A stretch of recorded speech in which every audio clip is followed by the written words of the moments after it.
Well, a change in pace now. It's time for our perspective segment. My guest today is a man who, if you're French, you'll have be quite familiar, I should say, with his face, which is instantly recognisable. Cédric Villani is one of France's top mathematicians. He works across several fields of the discipline. He's won a number of titles and awards for his work. He's a professor at the Claude Bernard Lyon University and a member of the Académie des Sciences. You're also, Cedric, welcome to you.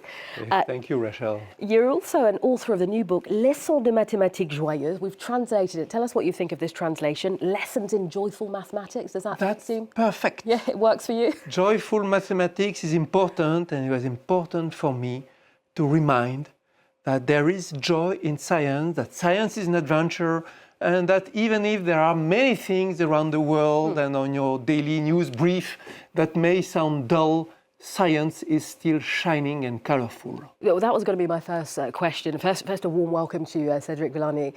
A warm question. How do we marry up, if you will, joy and maths? Is there really joy to be had in mathematics? I ask you that as somebody who has never been a great fan of maths, but I'd like to get your perspective. Answer is definitely yes. Yes, okay. And you need, of course, to go beyond your possibly initial cold relation to mathematics. Give it a chance and get engaged, committed.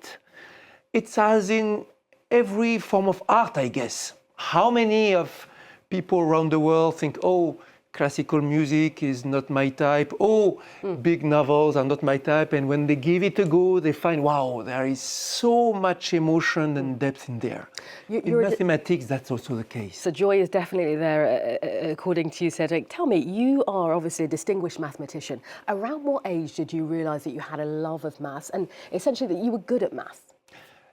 As early as I can remember. I was a little kid finding pleasure in drawing figures, classifying the simple geometric figures at school, or drawing what is called magic squares. You know, it's an array of numbers in which the sum of each column or each line is the same. There is a simple recipe for that, and it's a recipe I can, in a few minutes, you can teach it to any kid. Oh, do tell. And so there are a number of curiosities I found like, wow, that's cool, that's funny, that's intriguing, and it's as far as I can remember. Were you deemed as being in advance with maths? Were you kind of ahead of your peers, or were you kind of working at the same level that they were in class?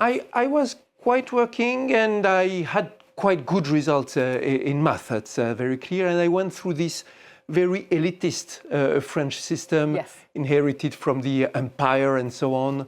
You know that France has a special relation to mathematics, and currently, when you look at, for instance, the number of fields medals around the world, France is #1 in the world ranking, ex aequo with the United States of America, which corresponds to the fact that it's part of the history. And ever since the 17th century, math has loved France, and France has loved math, even though it's a kind of hate-love relation, with so many people in France also being afraid or terrorized of mathematics. And that's my job, you know, to make things look like, don't be so afraid, just get immersed. Number one message is mathematics is not something abstract which is cut from the grassroots of the world. There is something solid. It is embedded in the reality, in the culture. There is adventure and art in all of its it's coup de théâtre and its discoveries and so on. Let me come back to that, Cedric, because you've given us a good kind of illustration of the fact that maths is embedded into society in France. The latest statistics, though, have to challenge you, don't suggest that younger people in France, you know, if you're looking at l'école primaire, the primary school, and, you know, the early stages of college or secondary school, not doing so well statistically. It's a tragedy. And why do you think that is? Are we not teaching maths correctly in France? Where is that coming from? The two most important things is first, so much fear. And when you look at the stats, we see that the French kids are among the most fearful in front of the math course, and especially young girls who have been, you know, from society, got those ideas that math, that stupid ideas that math is not their type.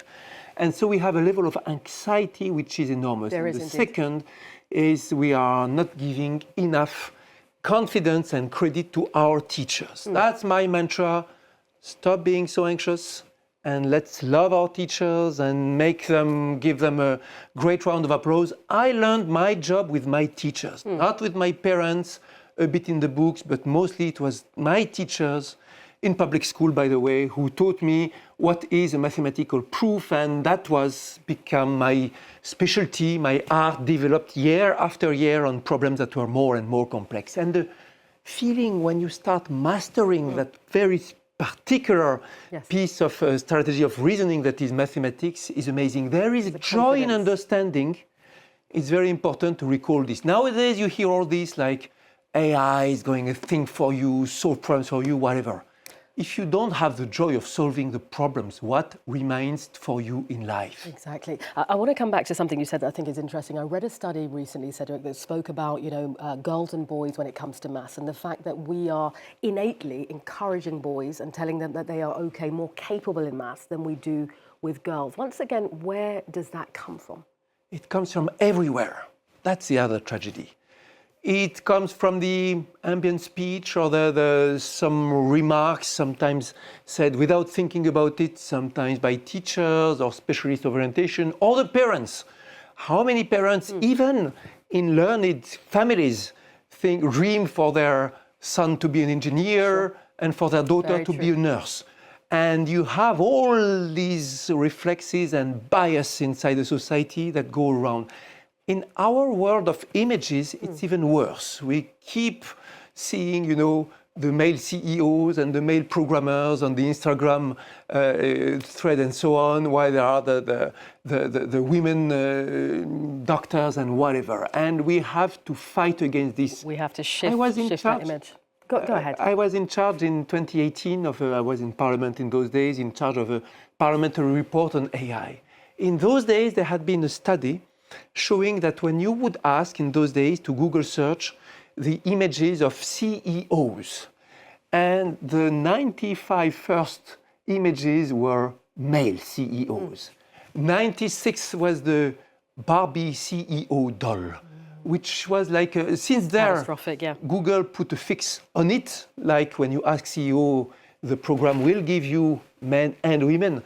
But the bias inside the society which led to this answer are still here, and maybe even more nowadays.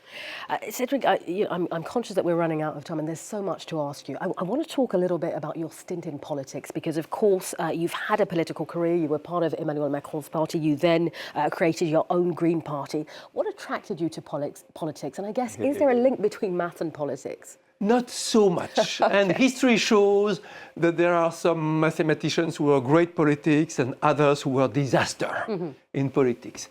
Napoleon was probably our head of state with the biggest facilities in mathematics in our history. And anyway, I happen to be very much interested in, public activities, and organizing things. I was president of the Students' Union back in the old days when I was a student in École Normale Supérieure, and so on. I've been a devout federalist, European federalist, for the past 15 years or so. I dream of the day when UK will be back in Europe. I shouldn't say that. And it will be warmly welcome.